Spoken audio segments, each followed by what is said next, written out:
All right, good morning, everyone. How's everyone enjoying the conference today? All right. I also need my coffee. Good morning, I'm Council President David Amami from the City of Happy Valley. I'm also on the Board of Directors. Welcome today for all of you. Today's breakout session is called Increasing Community and Civic Engagement in Both Urban and Rural Areas. And I am pleased today that I get to introduce the sponsor and moderator for today's session. Marina Denny, Associate Vice Provost for Engagement at Oregon State University's Division of Extension Engagement, will be leading our panel, and I will welcome her to the stage now. Thank you. Good morning, everybody, and welcome. I'm really excited to be here representing the Division of Extension Engagement with Oregon State University. I want to really quickly point out one of my colleagues, Richard Riggs. He is one of our regional directors for the Western region, predominantly the Willamette Valley. If any of you are familiar with Extension, we are present in all 36 counties throughout the state, and that is one of the things that makes Oregon State University as a land-grant institution unique, in that we have a community presence. We have employees that are educators that are living and working in the communities that they're serving. And so many of you may be familiar with 4-H youth development, or you may see them doing programming on canning at like a farmer's market or something like that. And so there's lots of ways to interact with Extension. The engagement side of the division is kind of the way we do that. We build trust, we build relationships with those communities, and we're doing it in a way where we are hopefully co-creating solutions to problems rather than being transactional and coming at you as the expert from the university. We realize that communities have lots of expertise, they have lots of wisdom, they have lots of assets, and we want to make sure that we are finding out what those are. We're working with you from the university to bring some of the research and the expertise that we have to bear to help you solve problems together. So I encourage you to stop by our booth. If you haven't already seen one of our fabulous canvas bags, please. Apparently this is pretty popular, so please come by and grab some more so Rich doesn't have to take them home with him. He's got several right there with him. You can get on the way out. So with that, I would encourage you to please come by and see us, talk to us, get our cards, give us a call. Let's just have a conversation about how Oregon State University can be of more service to you as a municipality, as a community, and as a state. Okay, with that, I am excited to introduce our fantastic panelists. Starting with City of Kaiser City Councilor Laura Reed, if you'll raise your hand. Great. City of Beaverton City Councilor Nadia Hassan. City of Albany Mayor Alex Johnson. And last but not least, City of Lake Oswego Equity Program Manager Gillian Del Rio. Excellent, thank you so much. So we have some questions to ask for each of our panelists. You'll have about 2 to 3 minutes each, and I will try not to be that person, but we ask that you keep everything brief so everybody has a chance to speak. So let's go ahead and get started. What ways do you engage with the community, both traditional and non-traditional, for civic engagement? We can go with whoever wants to start. So I think one of my guiding principles when it comes to community engagement is really remembering to meet people where they're at, not only in the community but in their personal lives. You know, we engage in my line of work. We're engaging with communities that, you know, young families, single parents, and not very often these people don't have time to, you know, come to City Hall and come by for an event. So really meeting these communities where they're at, may it be at their kids' schools, community centers, sometimes places of faith, but just remembering to meet people where they're at and, you know, providing material that is accessible to them. So material that contains accessible language, accommodations, bunch of other different things, but 2 minutes, so I'm gonna respect that. Hello, everyone. So I represent the city of Beaverton. I have a unique experience. So my dad's from India, my mom's from Pakistan, and I was born and raised Muslim. And so it's hard for me because I feel like I came from community. And so when we talk about community engagement, there's a lot of people who will call me just because that's the person that they call. And so being elected has been interesting because community engagement for me is like living in my community, and that is a community that has traditionally maybe not talked to government or come into City Hall or participated. And I really liked what you shared, which was around meeting people where they're at. So where are people? Can we go to the places that those people are at? But also acknowledging that for some communities, and this is more prevalent in our city particularly, or in our area, is that there's been trust that's been lost. And it's not because of any specific one or two things that have been done, but thinking about what it means to build back trust with communities who've maybe walked into the doors of government and not necessarily gotten the support that they needed. And we also have to remember that for them, government is, it's City Hall, it's school board, it's the county, it's the state, it's like the citizenship challenges they're having. So they don't necessarily realize that I have no influence in something that might have happened with another government entity. So I always kind of lead with like, what do I do to make folks feel welcome when they walk into our spaces, which they don't always feel, but we also find that people don't even walk into our spaces, which is why it's important we walk into those spaces.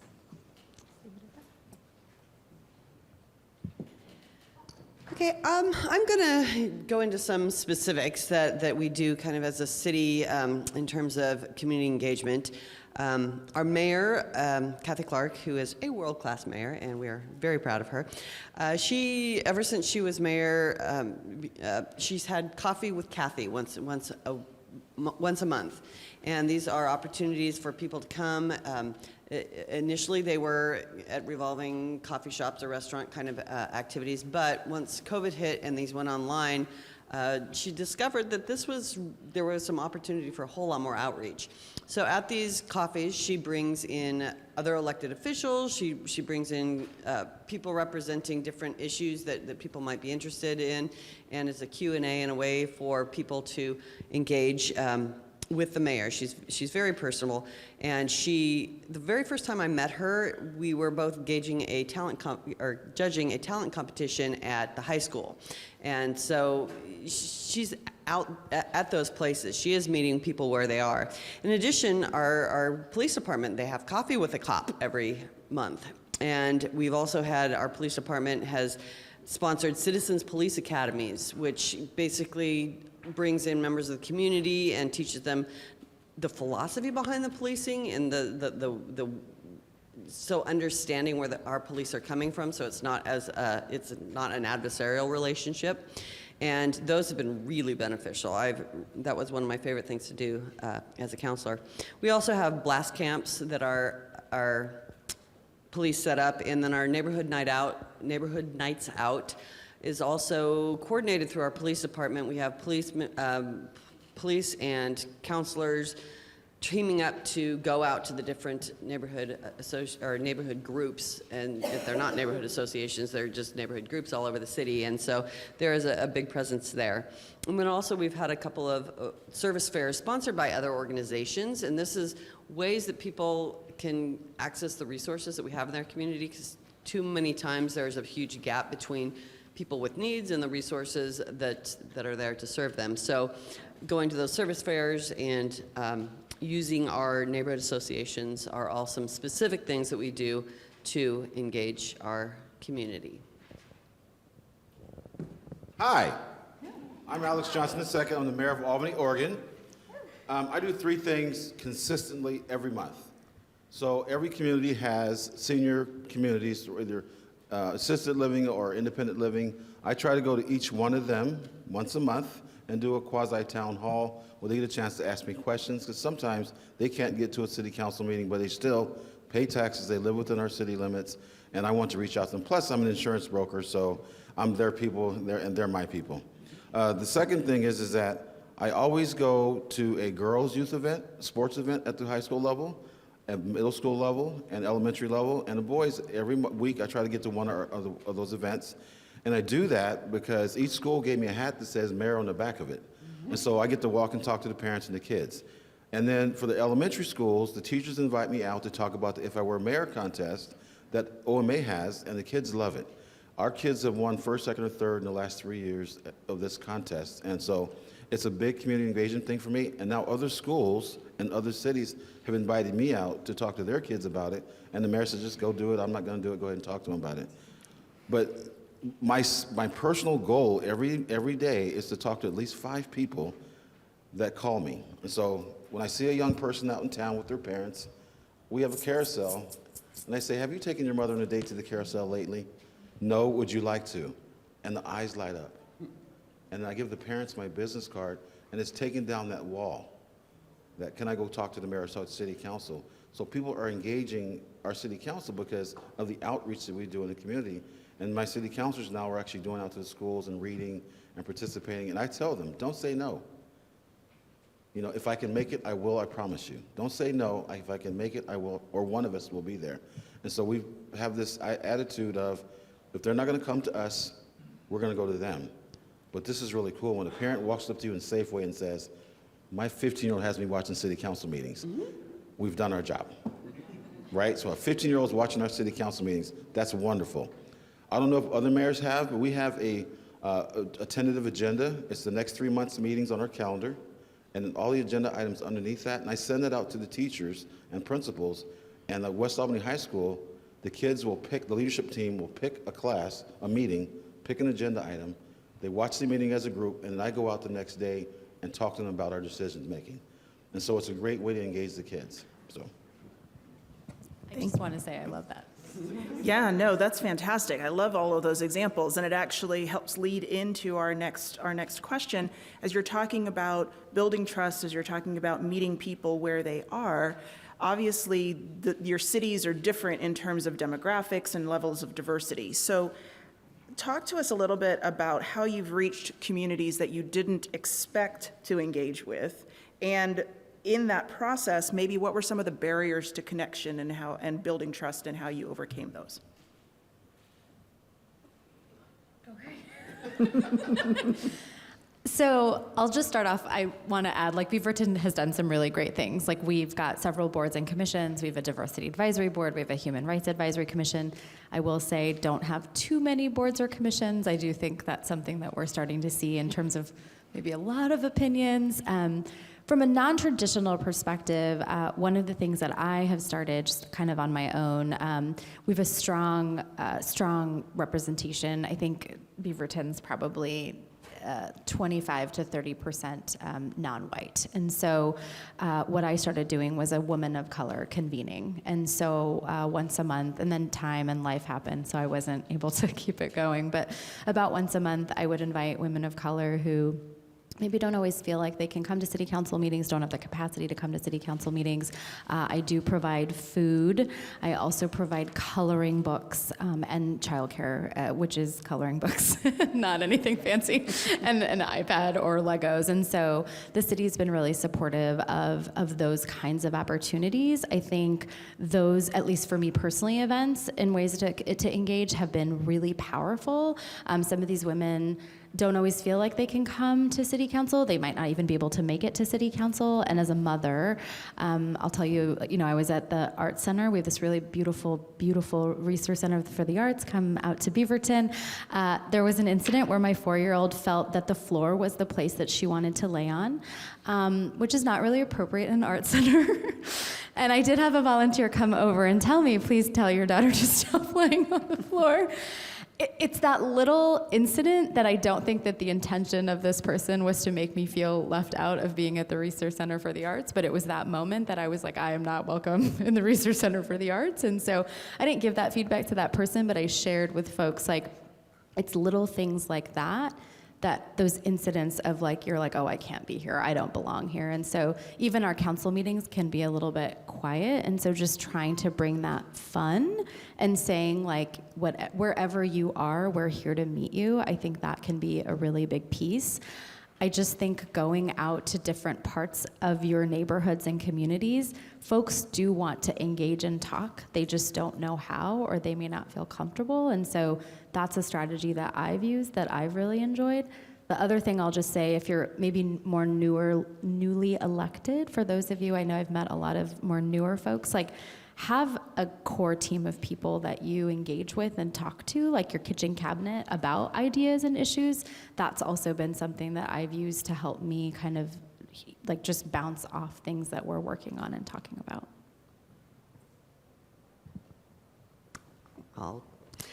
So a couple of opportunities that we've had.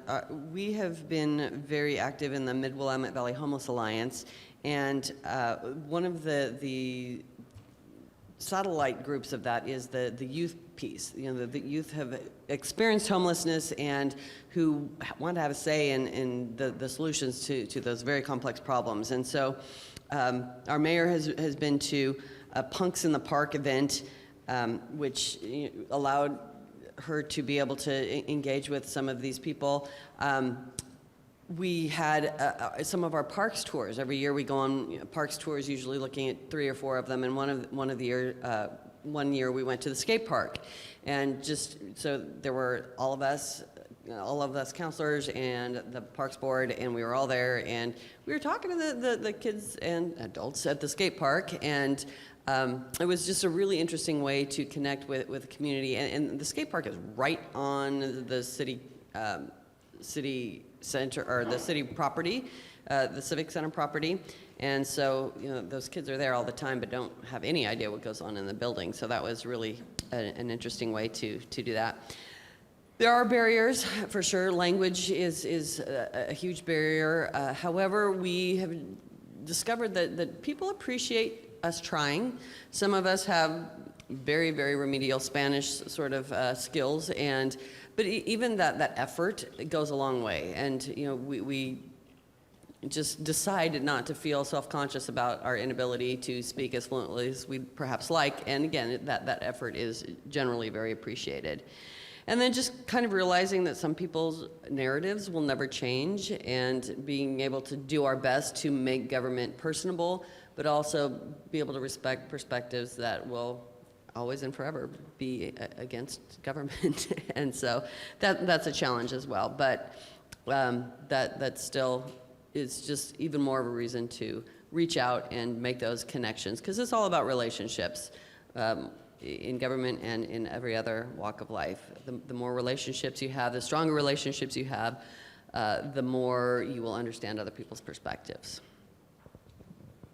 So for me, because I moved to Albany, Oregon, actually 29 years ago this month, towards the end of the month, being an African American, being only one of few black people in the city of Albany, Oregon, and then being the first ever elected, I had to reach the community by getting out in the community. I refereed football for 25 years, and that's one of the reasons I stayed, because it was raining so much when I got here, I was about to leave. But I started umpiring softball, freshman softball for 15 years. The thing about it is when I had my first conversation with the community as the mayor, and I said, how many people here had played, grandkids or kids or yourselves, played sports? And a lot of people raised their hand. And I said, so you've yelled at me at least once, let's go ahead and move to the next conversation. But it lightened the mood, it lightened the room, and so people felt like they can engage. But one of the things I do, besides getting out in the community with the sports and the youth events, some days when I have a hole in my calendar, my assistant will say, go take a drive. And I'll park somewhere in the city, and I'll get out and I'll walk that community. And people will come out and join me and tell me about their neighborhood, where the stray cats are, where the homeless folks are, where the trash is compacted. They will tell me everything, and I take notes and get back to them. But what it does is people aren't afraid to walk up to me in town and say, I'd like to schedule a time with you or just have a cup of coffee and talk about this problem. And I say to them, you identified the problem. How would you solve it? Let's have that discussion. And so it's bringing those ideas out and then asking them to come to city council, and they'll sit down and tell us how they would solve the problem, and we direct the staff to help them solve that problem. So it's really engaging that community. The barriers, I think, for me, I didn't realize there was a homeless problem in Albany until I was elected to city council, because my business was growing, I've got family, I was in youth sports, and one day after I was elected mayor, I didn't have anywhere to go. And I was driving my car, I'm like, when did that get there? It was a camp. And so I pulled over at Human Bean, and I got 2 cups of coffee, and I walked back down to the gentleman. I said, excuse me, would you like a cup of coffee? And I said, my name is Alex. how'd you get here? He says, well, I hitchhiked up. No. I said, how'd you get here? So he told me his story, PTSD, traumatic brain injury, and he was just lost. His wife left him. He was broke, on the streets, drugs.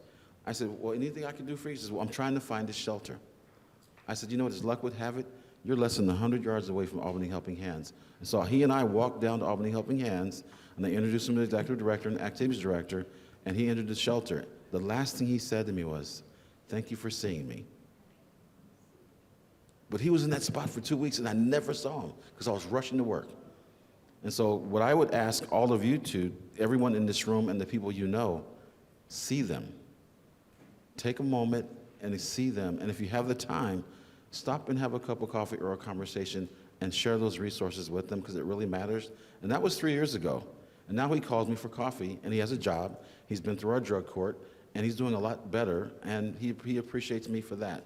But I appreciate him for letting me know that I needed to see him. And if it wasn't for me not having anything to do, I wouldn't have seen him, and I wouldn't have a new friend.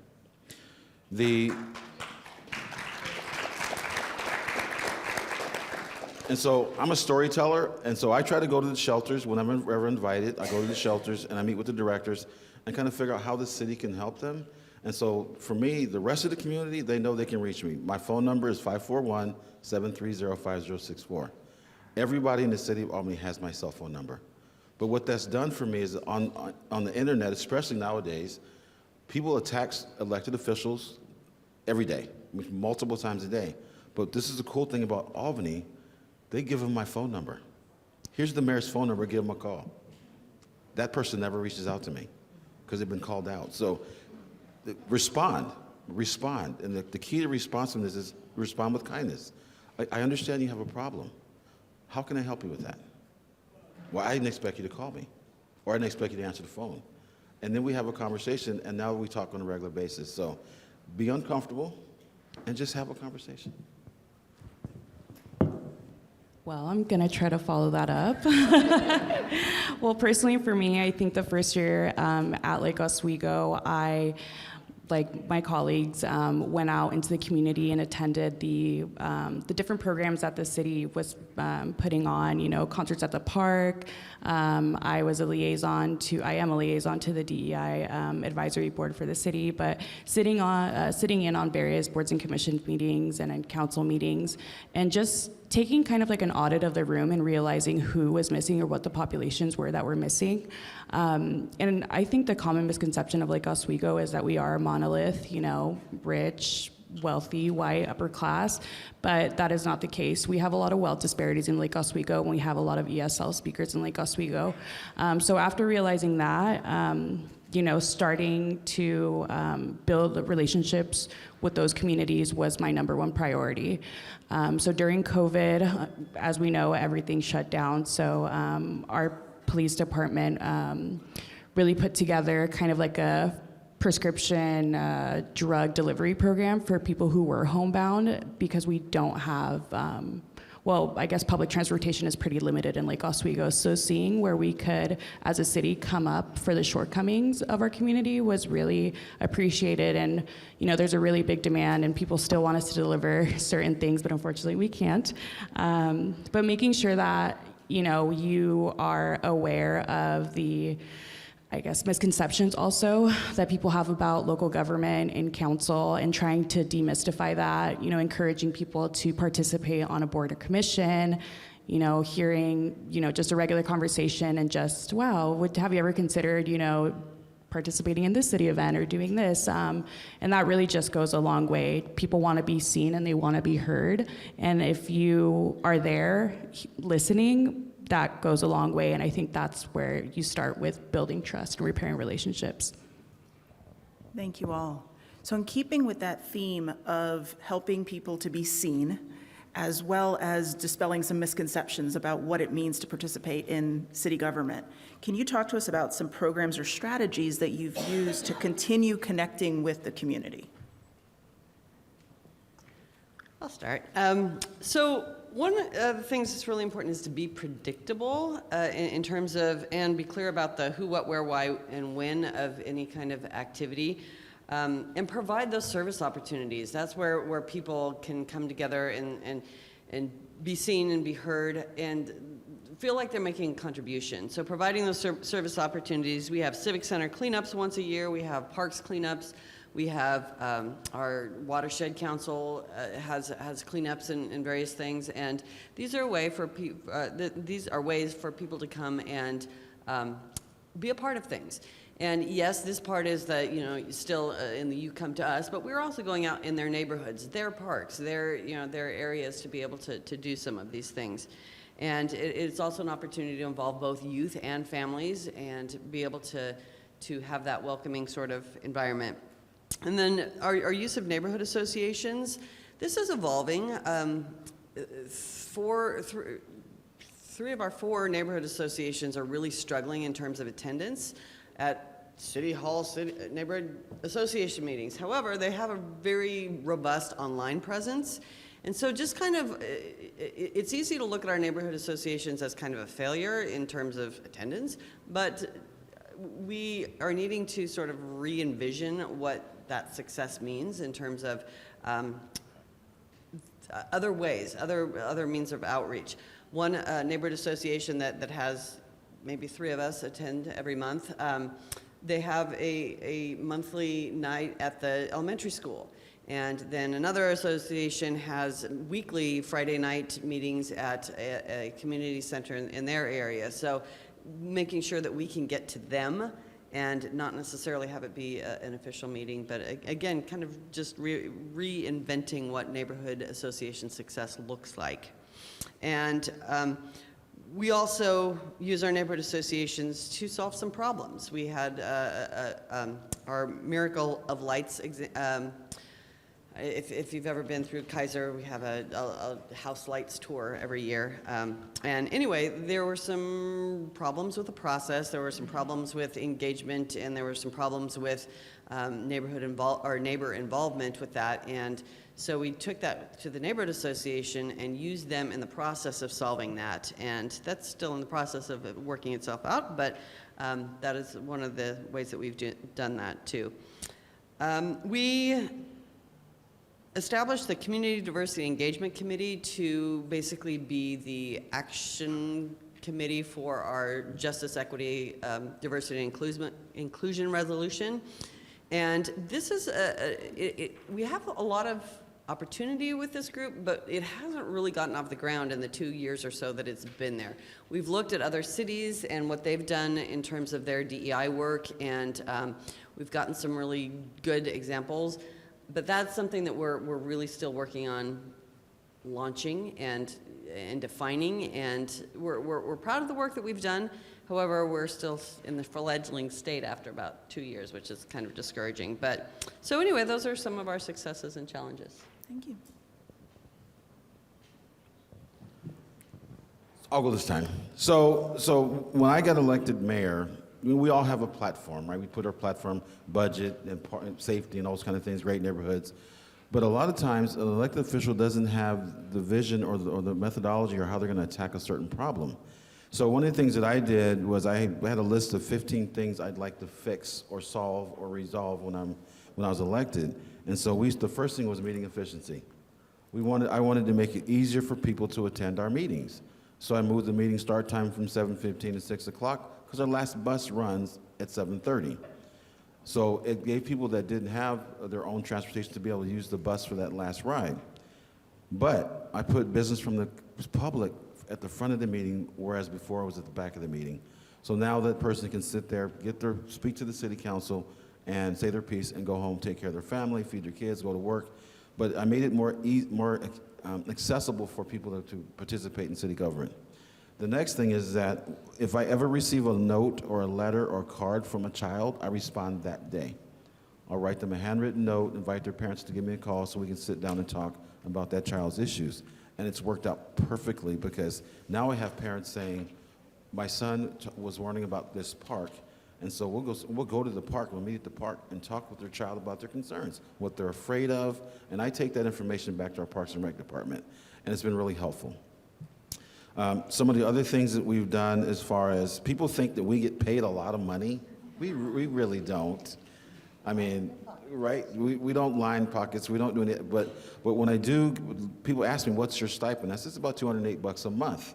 But I use most of that buying tokens for kids for the carousel and buying coffee for folks. We sit down and have conversations. But our city has done a lot of great work. Anybody's heard the term "giving a hoot"? What's the second part of that? Don't pollute. So a group reached out to me and said, we would like to do this Giving a Hoot program. And what they do is they become a nonprofit, so they have a nonprofit status, and they go out and they pick areas of the community and invite people out to clean up that community, that section of the community. So more and more people are participating in that, and we support it. I was for the first 5 or 6 events. I was out there at 6 o'clock in the morning, mad, picking up trash and stuff like that, but it's grabbed on in the city of Albany. But something I did when I first got elected mayor, and I still do it today, every month, a nonprofit has a special 15-minute presentation at a city council meeting. And what that does is, people that didn't know that nonprofit existed, will be able to see it and hear what their needs are, what services they provide. And so a lot of that, those nonprofits have been lifted up because now they have volunteers, now they have people donating money, donating time and resources to support that nonprofit. And I think that's a great success, and I kind of brag about it to other mayors. But I have nonprofits, a list of when they're going to speak to city council, and they put that link on their website so they can show them speaking to the city council. One of the things I do consistently is especially when the warmer months, I'll call a local restaurant and say, I'd like to have 30 or 40 of my friends to join me for lunch. And so I put on my calendar, I share it, and people show up just to talk. And it's wonderful because they didn't have nothing to do for lunch anyway. Now this restaurant's selling out, and they're sitting in town with one of their city councils or their mayor to have their voices heard when they normally can't get to a meeting. So I try to be consistent and also show up when people ask me to show up.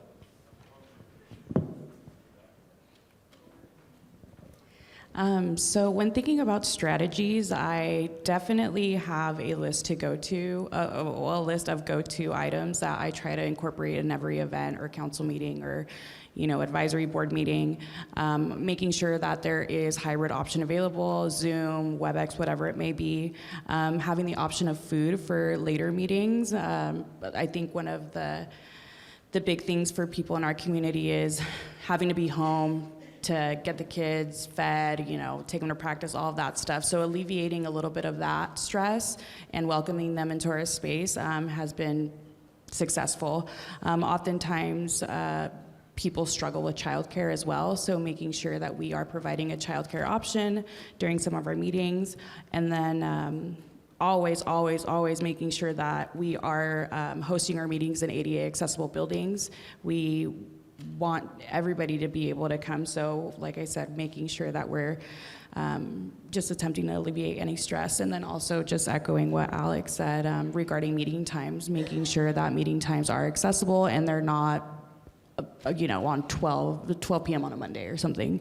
But one of the more successful, I guess, items that we've incorporated is partnerships with community organizations, holding meetings in their spaces, and welcoming the people or the communities that they work with to our events, our council meetings, providing information on how to submit a public comment in their desired language, and then also making sure that there is access to interpreters on site for our meetings. That's a really big one, and people I think in the past have said, oh, well, no, nobody's ever asked for an interpreter. Well, it's never been provided. The option has never been there. So once we started providing these options, okay, now we're getting a bunch of requests for translating documents, interpreters, and all of that stuff. So making sure that, meeting people where they're at. I'll just share 2 programs that Beaverton specifically has. We've got the BOLD program. It stands for Beaverton Organizing and Leadership Development. It's a program that's a partnership with Unite Oregon, which is a pretty well-known nonprofit organization in our greater Portland area. Sometimes we acknowledge that we don't know how to do civic engagement, and that's okay. So we use them to help engage with our immigrant and refugee community specifically, and it's a program that I believe is a 10-month program where they kind of teach civic engagement and sort of, again, say, we don't know how to do this and that's okay, but we're gonna let the funding go to this organization to do it. We also have a partnership with our Chamber of Commerce in a program called Leadership Beaverton, similar concept. They have monthly meetings, and it's a great pipeline. It's actually an excellent pipeline to potentially also find folks to run in the future and or to join boards or commissions. I'll just mention one other thing. I shared this yesterday in the greater group. You know, I started by volunteering on a Parks and Rec board, and at the time I had just had my third child, the 4-year-old who lays on the floor at the Reeser. And so when I was invited to the first meeting, I knew that my desire to come back or not come back was highly based on how inclusive I felt in that space. And I was really fortunate that I sat there with a baby with my cover. I mean, it was a scene, you know, and for those of you who are moms, I think you'll understand it was a scene that I don't necessarily like say is my proudest scene, but it was a moment where I felt like the perspective and the voice that I had mattered, and that literally opened up the door for me to feel like I could be in civic engagement. I don't know that I would be here today if it wasn't the moment of sitting in that room with a 3-month-old who was very colicky with a nursing cover, sitting between two people pretty close to me, and nobody kind of giving me any looks about kind of what was going on. Like, that really did make such a difference. So childcare, compensation, like, those are things that are bigger and better. I was just thinking, Mayor, how about a movie night during council meetings? Like, while council is happening, parents can participate, and in the next room, kids can watch a movie. Just putting it out there. I'm just, you know, just thinking out loud. These are all fantastic examples. That made me cry. Can you time their cries? Right. Frozen night, and the kids are watching, mom and dad can participate. I mean, you know, it's interesting when somebody carries a baby and the baby starts to cry. And I'm going to get up and walk out. No. Have a seat. Let that baby cry. That's what they do, right? Their lungs are working. They don't cry. But I'll tell you, some people don't feel, right, like my gut is like, oh my gosh, my child's crying, I gotta run, or my child's laying on the floor, I gotta, you know, get up, so. For me, it's okay, honestly it is. And I think one of the biggest things that I did, I got rid of the comfortable chairs. I got rid of the comfortable chairs.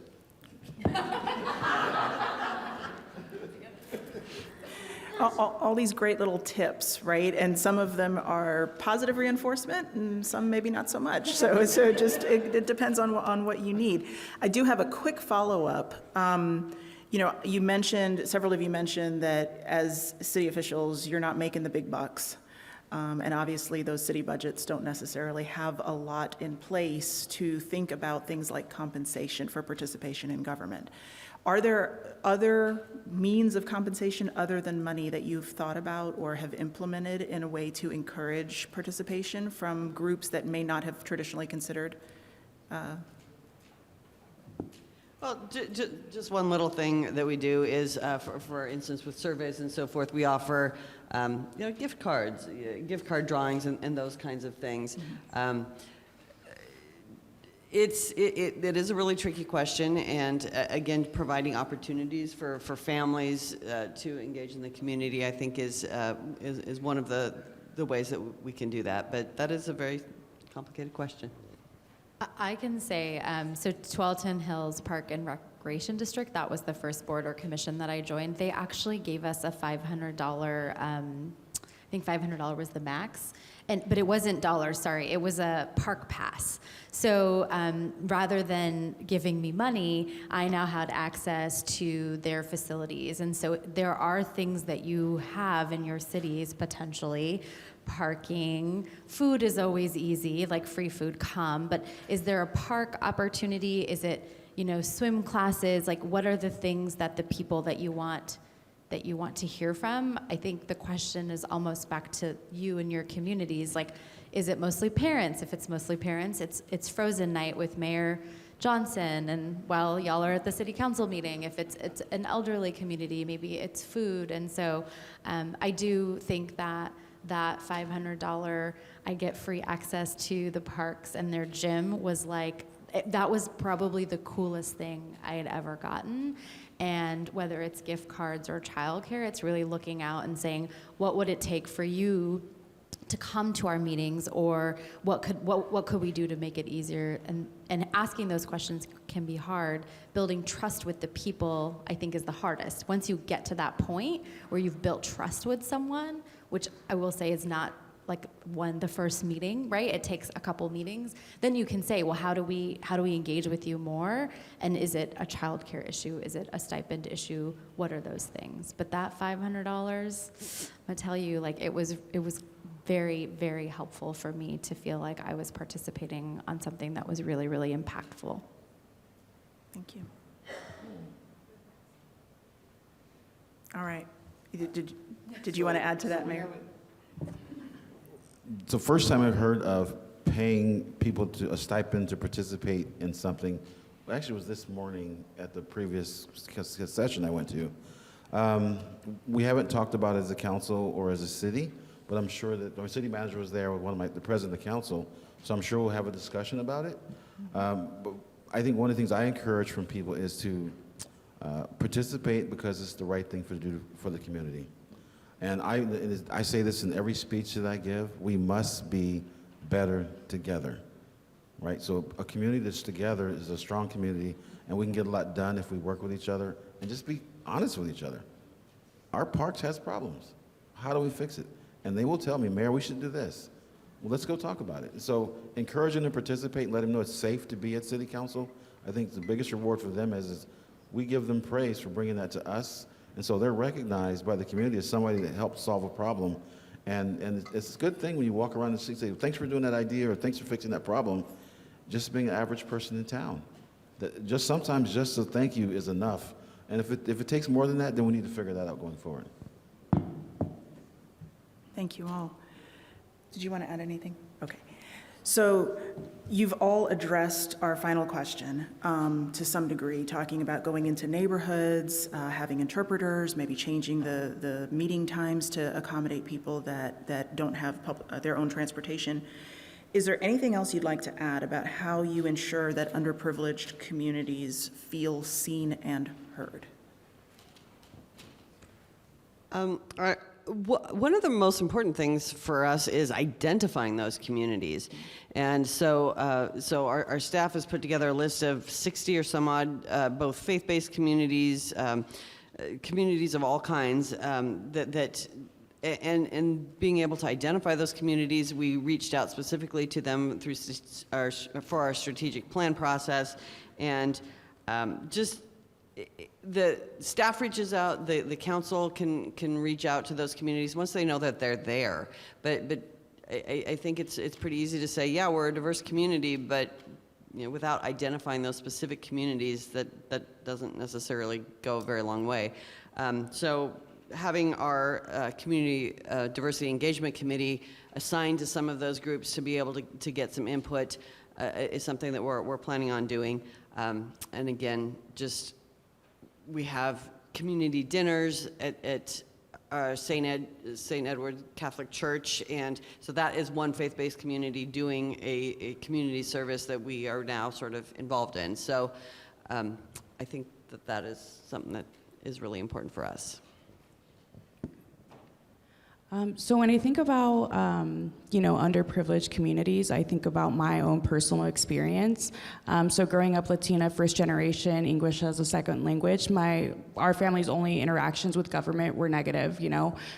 Police were coming to our apartment complex and looking for my cousin or looking for my uncle or whatever it was, but every interaction that we had with government was negative. So I think back at my relationship growing up, and I think about what I needed to feel welcome by, the mayor or city council in my town. I think number one is listen.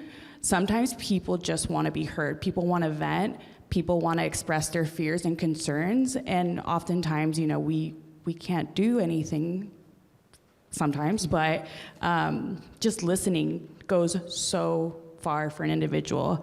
I think also acknowledging that people are busy and acknowledging that, not opportunities don't come up very often, but also praising participation, remembering that people are equal. Even though they don't show up to every opportunity, they still are a contributing member of our community. And then also, I think the biggest one is inviting individuals or communities to back for events. So remembering, their effort in whatever event it was, and inviting them back and making sure that they feel, welcomed and respected, I think is the big one. For me, I was told, show up. I get an invite, I put it on my calendar. If I can make it, I show up. And sometimes I may either be there 15 minutes, sometimes I may be there the whole hour. But if it's an Asian community or homeless community, I will go where the people need me to go. And that's just, quite frankly, the way it works. I have no agenda other than to make my city a better city, a more receptive city, a prosperous city. Albany is one of our nicknames is Hub City because of the freeways and the trains and everything go through there. But a gentleman named Edward Lloyd wrote a book about Albany. It's called Gem of the Willamette Valley. And I aspire for us to live up to that name. I want everyone to come and spend time with us in Albany. And so I don't care if you're poor, rich, white, black, blue, or brown. If you need to talk to the mayor or city council, pick up the phone and give me a call and we'll meet. Thank you, Mayor Johnson. I think showing up but building trust is also, I think, complicated. Similar to the story, I grew up as well in an environment where government maybe did certain things that were not necessarily city councilors doing them to us, but government felt like the thing doing the bad thing to our community at the time. So having lived with those experiences, trust has been a little bit difficult or different for folks that come from my community, right? We've had folks show up and some just harmful things that have happened of the past, right? And so those people are probably less keen to potentially come to city council, could fear to come to city council, could fear to speak up at city council, could fear to even connect. And so I think showing up is absolutely the first step, but I also think taking the time to build that trust and build that connection, I don't think that happens overnight, and I think that it requires quite a bit of work, which is why we're probably very tired and want to make sure that we're better compensated for the work we do as public servants. But I think trust is something that is so critical. I think it's severely missing, especially in this pretty difficult time. I think always being willing to listen and to respond and to make sure that we're allocating our time in an equitable way across all of the different people who are sharing perspectives. I do think that sometimes we fall for the 15% who are being really loud and then the 80% that are potentially not sharing their opinions. And so figuring out how to balance, is this person bringing me a perspective that's of the 15%, of the 20%, of the 50%, of the 80%? But if I could leave you with anything, it would be to build trust, because a lot of folks that I know and the community that I grew up with did not traditionally trust the government and or folks from the government. And sometimes even in my own community, they're like, you're a city councilor? Like it is very out of body experience for them, because they're like, oh, we can't talk to you. And I was like, I'm just the same person, but I just got elected by some people. So being intentional about wanting to build trust with people. And then once you've built that trust, I will say, if you don't act on something that's asked, being able to explain that, I think that's another big piece. I've seen this has happened in our area where folks have built trust, they've shared their experience, maybe the decision hasn't gone their way, it's okay. But going that extra mile to say, hey, I know you didn't like that vote, I'm really sorry. I'm going to tell you a little bit why. I did explain this maybe on the dais, but I want to make sure that you understand, because that is the only way we'll continue to move forward, is if we continue to have the conversations with the people that we disagree with. Thank you all. That was wonderful to have that level and diversity of perspectives. At this time, we have about 7 minutes left that I want to open it up for audience questions. And Robin over here will graciously run with or walk quickly with a microphone if anybody wants to raise their hand and ask any of our panelists a question. Hi, I'm from Hillsborough, and I see our council president behind me, who, speaking of, the council has told us as staff that we need to be more present in the community, much like what you're saying, where people are. One of the ways we've tried to accomplish that is through an increased presence at community events. Community events can be challenging. Lots of people, they're not really there to talk to us. They're there to have a good time. So I wondered if you had any input or advice on ways to connect, build trust in that short interaction. So one of the things that our city manager does, and I think it's a great tool for him in his toolkit, is that like we rolled out our East Albany plan, and he and his staff would set up at like Cascade Grill, Deluxe Brewery, and they'd go out and share what the East Albany development plan looks like. And so staff is good at going out and getting in the community and inviting people out to have a beer or have a tea or a coffee and talk about the next step or next phase of growth or development in Albany. They also participate in like the Pride Parade, they have the Pride Festival, they had a booth, jobs that are available. At Oregon State's recruiting fairs, the staff's out there with them. So I think the staff is used to going out and doing outreach, and I think the city manager and his executive leadership team are really good about involving the community in what's going on with the city of Albany. So I wouldn't necessarily go to big events, but if there's something specific like a festival or food festival, have a City of Hillsborough booth there and talk about the jobs you have, or if you have a big development plan, have people come and give you feedback in person, because we've been on the internet for 3 years. That's enough. Have them come out and talk to you in person. I would just add on the community events, depending on who's putting on the event, like I know as a person who's put on events, like usually that community is so focused on that event, so that connection is probably not going to happen. And so letting them have that ability to shine and following up and saying, hey, I'd love to meet with folks from your community, or how can we talk?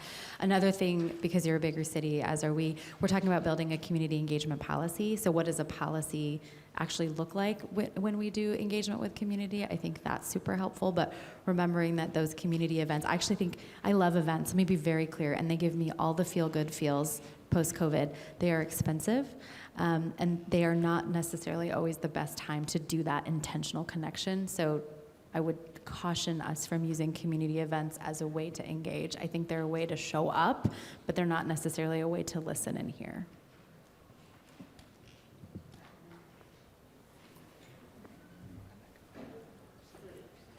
Yeah, and then we'll come back over here. Hi, I'm Mindy from Gladstone. I just want to say, Mayor Johnson, I think that when you say to show up, it's simple and it's engaging. And I think one of the things that we forget to do sometimes is to show up and just put your name tag on. When you put your hat on, do you feel like people are more standoffish to you, or do you feel like people are okay with coming up and saying hi? I mean, I'm aware that you have a lot of recognition because of the children that you talk to and things, which get them young. But what are your thoughts on your identification at an event that maybe is not not political, I mean, community, we are community, period, right? If you could just talk about that a little bit. So I do that because I see the kids in the school classroom environment, and so because I don't go to every classroom, but those kids from that leadership class or that social studies class or that government class tell them the mayor came today, he's really cool, go talk to him. So when I walk in that football stadium or softball field, the kids will come up to me and say, can you come to our classroom? You know, or the teacher will walk up and say, and so they feel like I'm part of I'm their mayor. And so they engage with me, and it smiles, it's can I take a selfie with you? Can I wear your hat? I mean, so the kids really engage and get involved. And then, perfect example, Ileana, I love this little child. I was at a football game. I went to her class in the first hour of the school, and it was a Friday. And her big brother plays football at South Albany High School. So I'm at the game with my mayor hat on, talking to a couple of elected officials, and I felt a touch in my hand. And I looked down, she goes, do you remember me, Mayor? I'm like, Eliana, what can I do for you? She says, come with me. She grabbed me by the hand and walked me up into the stands. Mom, this is my mayor. All right? And so I think the kids, when I wear the hat, it's like okay for the kids to come and talk with me. And the parents like it because they can say, the mayor's down there, and the kids will come down, and I got a bag full of tokens, and I'm passing out tokens. But what it does for the parents is that they know that they can come talk to me about whatever. They just know that. So I think I'm proud to be the mayor of Albany. I'm the city's biggest cheerleader and the city's biggest salesman. And so when I'm out and about as the mayor of Albany, I wear my purple and I go out and I represent Albany. Thank you.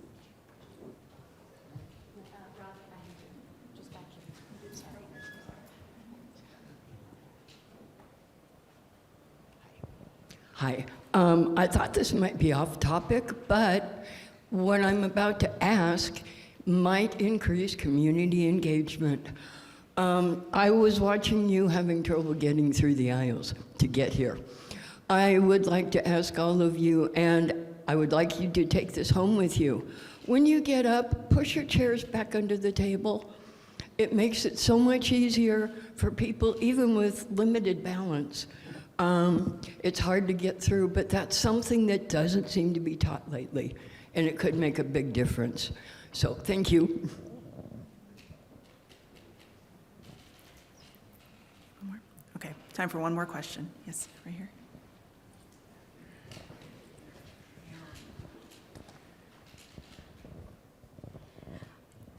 We really need to get our community involved, but we don't have any neighborhood associations. We only have like 600 people.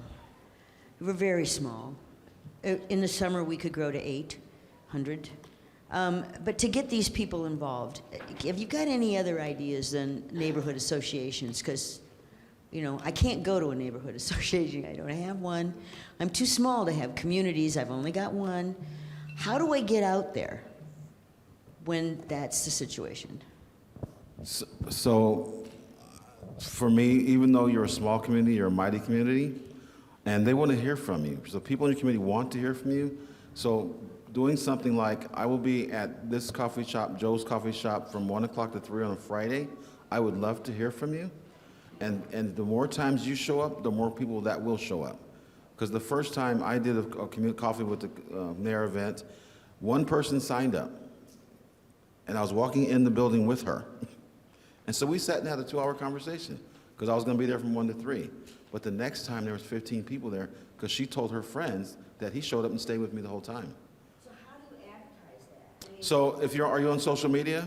no, Is your city on social media? the city should be. Well, if the city is, then you are. Or the newspaper. I Or the mean, what's newspaper. what's your main form of media in your city? What's your, yeah, do you use like internet? Newspaper, Do you newspaper, flyers? Posters? Mailer. Newspaper, but it doesn't reach every household, so. Also, Posters in coffee shops, I schools. would, yeah, schools. I would suggest schools. I think, you know, schools are a very active part of our community and oftentimes the core of our community. Yeah, so, okay, going to that elementary school during parent-teacher conferences or whatever it may be, having a booth there, you know, going there and introducing yourself to parents and letting them know, you know, these are the resources in the city, this is what's coming up, and just doing the groundwork, really just being out in the field. Assemblies. Yeah. So every school at the beginning of the year, they have assemblies, right? Are you a city councilor or a mayor? Council.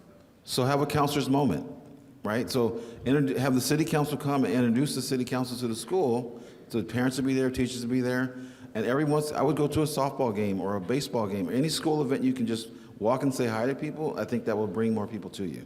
And if the elementary school uses email as a digital form of communication, you could have a counselor section or your council section as well. So We'll talk. 600 people, I mean, we're not very big. Door to door. I think we've heard that it's basically about getting creative, right, and figuring out what works for you. But take home is just show up, just be present in whatever way that works. So I want to thank our panelists, and I know that we are standing between you and lunch, so I want to turn it over very quickly to Councilor Anami for closing remarks. Thank you all.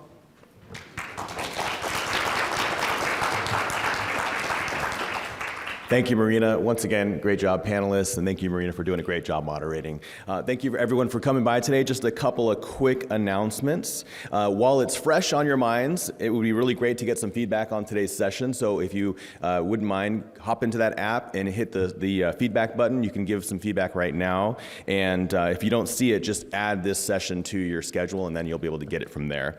Up next on today's conference program is lunch in the trade show just outside of these doors. The Women's Caucus Business business meeting begins at 12:15 in the block room. And if you're attending a tour, you can enjoy your lunch and then head towards the west side of the Graduate between the hotel and the Holt Center, where staff will check you in. Tour buses start checking people in around 12:45 and they leave around 1 p.m. Thank you again for joining us this morning, and enjoy the rest of your day here at the conference. Thank you. Good job.